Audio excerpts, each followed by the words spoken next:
नमस्कार साथियों जैसा कि आप सभी जानते हैं कि इजराइल और पैलेस्टीन के बीच में काफी समय से कॉन्फ्लिक्ट चला आ रहा है। इस कॉन्फ्लिक्ट की वजह से गजा के अंदर, पैलेस्टीन के अंदर काफी सारे लोग ह्यूमैनिटेरियन क्राइसिस को झेल रहे हैं। कुछ इसी प्रकार की स्थिति इजराइल के कुछ हिस्सों के अंदर भी देखने को मिलती है। तो इसी चीज को सॉल्व करने के लिए, स्पेशली गजा के अंदर ह्यूमैनिटेरियन क्राइसिस को सॉल्व करने के लिए, पीस लाने के लिए और वहां पे गाजा को अच्छे से रीबिल्ड करने के लिए डोनाल्ड ट्रंप के द्वारा एक बोर्ड ऑफ पीस का उद्घाटन वर्ल्ड इकोनॉमिक फोरम की हालिया समिट जो डावोस के अंदर हुई थी उसमें किया गया। डोनाल्ड ट्रंप के द्वारा 60 देशों को न्योता भेजा गया कि इस बोर्ड ऑफ पीस का हिस्सा बनिए और गजा को रीबिल्ड करने में यूनाइटेड स्टेट्स ऑफ अमेरिका के द्वारा जो संस्था स्थापित की जा रही है इसकी सहायता करिए। लेकिन 60 में से केवल 20 से 30 देश ही इसका हिस्सा बने। हालांकि इसका उद्घाटन फिर भी कर दिया गया। अब फिलहाल के लिए board of peace internationally recognised एक संस्था है जो कि यूएन के पैरेलल काम कर रही है और गजा को रीबिल्ड करने का काम आने वाले समय में इसके द्वारा किया जाएगा। लेकिन वहीं दूसरी तरफ पैलेस्टीन की विदेश मंत्री, पैलेस्टीन से फॉरेन मिनिस्टर जिनका नाम है वरसेन शाहीन, भारत के अंदर आती है।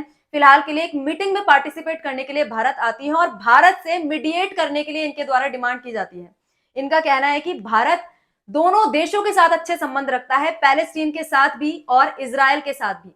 भारत की जो पोजीशन है काफी बैलेंस्ड है, इसलिए यदि इंडिया मीडिएटर के तौर पर इजराइल और पैलेस्टीन के इशू को सुलझाने का प्रयास करता है तो दोनों देशों के लिए और इस कॉन्फ्लिक्ट को रोकने के लिए, विश्व शांति के लिए काफी अच्छी बात हो सकती है। शाहीन के द्वारा इस प्रकार की बात बोली गई, we want a state not war, India can be a mediator in Israel Palestine conflict. और टू स्टेट सॉल्यूशन की तरफ जिसकी डिमांड पैलेस्टीन के द्वारा की जाती है उसको हासिल करने में इंडिया मदद कर सकता है, इंडिया मीडिएट कर सकता है। तो जहां डोनाल्ड ट्रंप के द्वारा खुद प्रयास किए जा रहे हैं, बोर्ड ऑफ पीस का निर्माण किया जा रहा है, वहीं दूसरी तरफ जो पार्टी खुद इन्वॉल्व है उनके द्वारा भारत से डिमांड की जा रही है कि भारत के द्वारा मीडिएट किया जाए, भारत के द्वारा मध्यस्थता की जाए। लेकिन भारत के द्वारा इस प्रकार की मध्यस्थता कभी भी स्वीकार नहीं की जाती। भारत दोनों ही देशों के साथ स्ट्रेटेजिकली अच्छे संबंध मेंटेन करना चाहता है। इजराइल भी भारत का अच्छा दोस्त है और भारत नहीं चाहता कि इजराइल के साथ हमारे रिश्ते कहीं से भी खराब हो। हालांकि भारत ऑफिशियली टू स्टेट सॉल्यूशन को सपोर्ट करता है जिसको पैलेस्टीन के द्वारा सपोर्ट किया जाता है। लेकिन दोनों ही देशों के साथ भारत के अच्छे संबंध है।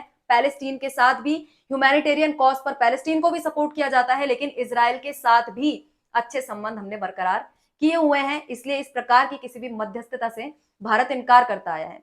तो आज के सेशन में इसी चीज की चर्चा हम लोग करने वाले हैं, किस किस प्रकार की बातें पैलेस्टीन की फॉरेन मिनिस्टर के द्वारा बोली गई और उसके क्या मायने निकलते हैं। आने वाले समय में भारत की इजराइल यात्रा भी होने वाली है, तो किस प्रकार से विजिट भारत और पैलेस्टीन और भारत और इजराइल के संबंधों को इफेक्ट करने वाली है। तो सभी चीजों की शुरुआत करते हैं। मेरा नाम है चारू गुप्ता और मैं स्वागत करती हूँ आप सभी का चारू एजुकेट्स पर। दोस्तों, सेशन में आगे बढ़े उससे पहले आप लोगों से एक रिक्वेस्ट, यदि चैनल पर नए हैं तो सब्सक्राइब जरूर से कर लें, बेल आइकन को प्रेस कर दें जिससे कि नोटिफिकेशन आप लोगों के पास तुरंत से पहुंच जाएगा। इसके अलावा वीडियोस अच्छी लगती है तो लाइक और शेयर भी जरूर से कर दें। इसके अलावा जो आपका ओपिनियन है कमेंट बॉक्स में जरूर से बता के जाएं। इजराइल और पैलेस्टीन के मुद्दे को लेकर, इनके कॉन्फ्लिक्ट को लेकर, समय से चले आ रहे कॉन्फ्लिक्ट को लेकर आप लोग क्या सोचते हैं और इनके द्वारा जो भारत से मीडिएशन की डिमांड की जाती है क्या भारत को वो एक्सेप्ट करनी चाहिए। आप लोग क्या सोचते हैं जरूर से कमेंट बॉक्स में बता के जाइएगा। तो लगातार न्यूज बननी शुरू हो जाती है, इनके द्वारा इंडिया से इजराइल पैलेस्टीन कॉन्फ्लिक्ट में मीडिएशन की डिमांड की जाती है, मध्यस्थता की डिमांड की जाती है। अभी भारत का दौरा कर किस लिए रही है? इनका दौरा करने का उद्देश्य है, विजिट करने का उद्देश्य है इंडिया अरब फॉरेन मिनिस्टर्स मीटिंग, जो कि को चेयर की जा रही है इस साल इंडिया और यूनाइटेड अरब अमीरात के द्वारा। 31 जनवरी को ये मीटिंग हो रही है और उससे पहले ये इंडिया के अंदर विजिट कर रही है और इनके द्वारा इंटरव्यू दिया गया जिसके अंदर ये बातें इनके द्वारा बोली गई। India is a great country and it can play a great role. Being a friend to both Palestine and Israel puts it in a place where it can be a bridge for both countries. India can mediate easily between two countries. इस प्रकार की बात इनके द्वारा बोली गई कि India is well position, मतलब एक ऐसा देश हो जिसके एक के साथ संबंध खराब हो, एक के साथ अच्छे हो, तो वो दोनों के बीच में कंसिलेशन करने में कामयाब नहीं हो पाएगा। लेकिन इंडिया के, जैसा कि हमने डिस्कस किया, इंडिया दोनों को बैलेंस करता है, पैलेस्टीन को भी और इजराइल को भी। तो इंडिया अच्छा रोल प्ले कर सकता है दोनों के बीच मीडिएशन में। अब बात जहां तक है इजराइल और पैलेस्टीन कॉन्फ्लिक्ट की, तो समय की शुरुआत से लगता है कि कॉन्फ्लिक्ट चला आ रहा है। 1947 में कुछ इस प्रकार का ये एरिया दिखाई देता था। देखो, ये जो एरिया है ना, पूरे में ग्रीन कलर से जो दिखाई दे रहा है पैलेस्टीन है। धीरे धीरे करके पैलेस्टीनियंस का एरिया कम होता जाता है। अब यहाँ पे पैलेस्टीन रह गए, यहाँ पे पैलेस्टीन रह गए। यहाँ पे आ गया पूरा।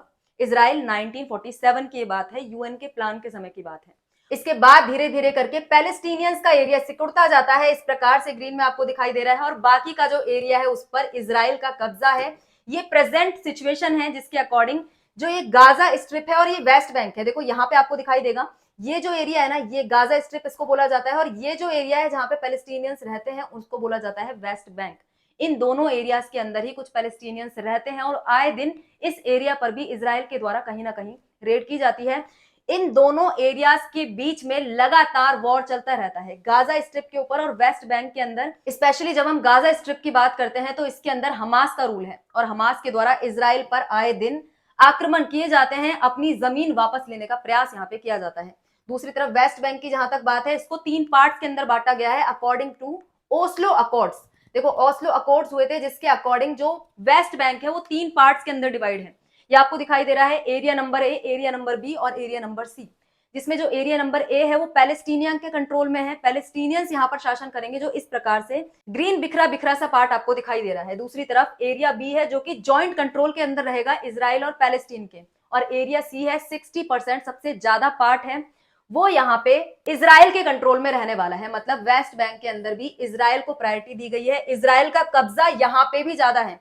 जो वेस्ट बैंक जहां पे अभी के लिए पैलेस्टीनियंस रहते हैं उस एरिया के अंदर भी पैलेस्टीनियंस की बजाय इजराइल का ज्यादा कंट्रोल है।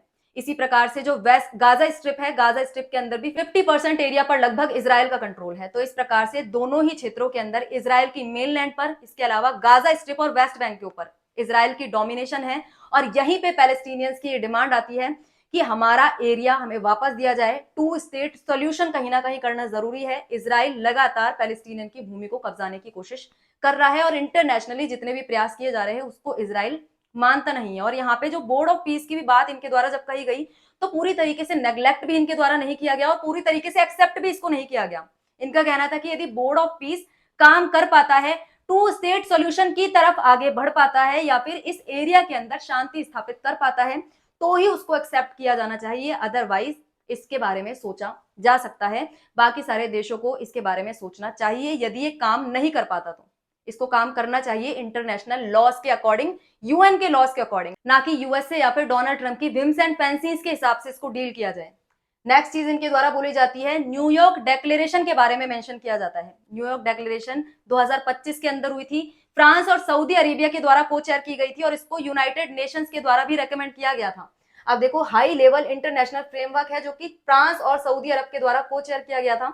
इनके द्वारा बताया गया था कि अगले कुछ समय के अंदर, लगभग 15 महीने का टाइम इनके द्वारा दिया गया था, और 15 महीने में सॉवरन पैलेस्टीन स्टेट स्थापित करने का प्रयास किया जाएगा। इस प्रकार की बात इस हाई लेवल कॉन्फ्रेंस के अंदर बोली गई, जिसके बारे में इनका कहना था कि इसी तरीके से हम लोग चाहते हैं कि इंटरनेशनल कम्युनिटी मिलकर, यूएन के इंटरनेशनल लॉज के हिसाब से मिलकर सॉवरन पैलेस्टीनियन स्टेट बनाया जाए, 2 स्टेट सॉल्यूशन पर फोकस किया जाए। और फिलहाल के लिए इनका कहना है कि इसके लिए भारत का रोल काफी ज्यादा महत्वपूर्ण हो सकता है, और ये इस समय पर भारत आई है, इस समय पर ये सारी बातें कह रही है जब प्रधानमंत्री नरेंद्र मोदी इजराइल की यात्रा करने वाले हैं फरवरी के अंदर। उस समय पर ये सारी बातें इनके द्वारा बोली जा रही है। तो आगे आने वाले समय में ये सारी चीजें इजराइल की विजिट में भी अहम भूमिका अदा करने वाली है। इजराइल के प्रधानमंत्री भी पिछले 3 बार से इंडिया आने की कोशिश कर चुके हैं, तीनों बार उनकी विजिट कैंसिल हो चुकी है। हालांकि रीजंस कुछ और रहे, कभी सेफ्टी कंसर्न या फिर कभी कुछ और, लेकिन उनकी 3 बार विजिट कैंसिल हो गई। अब प्रधानमंत्री नरेंद्र मोदी यात्रा करेंगे तो उससे पहले इस प्रकार की सभी बातें, इंडिया के मीडिएशन की बातें की जा रही है।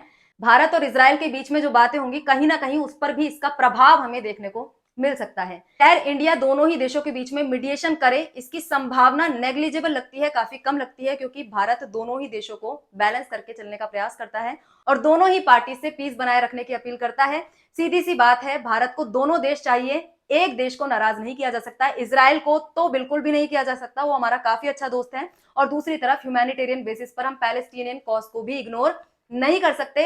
अगेन हाइफनेट करना है दोनों को, पैलेस्टीन को भी और इजराइल को भी, यही चीज इंडिया के द्वारा की जा रही है। तो आज के सेशन में इतना ही। आप लोग इस विषय पर क्या सोचते हैं? क्या भारत को इंटरनेशनल लेवल पर अपना रुतबा बढ़ाते हुए इस चीज में मीडिएट करना चाहिए, इजराइल पैलेस्टीन के कॉन्फ्लिक्ट को सुलझाने का प्रयास करना चाहिए? आप लोग क्या सोचते हैं? अपनी राय कमेंट बॉक्स में जरूर से बताइएगा। आज के सेशन में इतना ही, मिलते हैं किसी और नए मुद्दे के साथ नई वीडियो में। जय हिंद, जय भारत।